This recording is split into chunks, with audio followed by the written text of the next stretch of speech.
It was a historic day for the Bhoi Youth Federation (RBYF). After 45 years of establishment, the RBYF proudly inaugurated its well-constructed office building yesterday.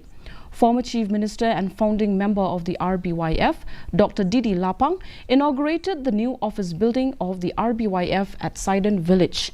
MLAs of Bhoi, including Mayoral Bonds Aim, Damanbai Lamare, Sosthenes Sotun, Charles Marngar and Dr. Celestine Lingdo, traditional heads of Bhoi and leaders from 4 major organizations, KSU, HNYF, FKJGP and JSU, attended the program.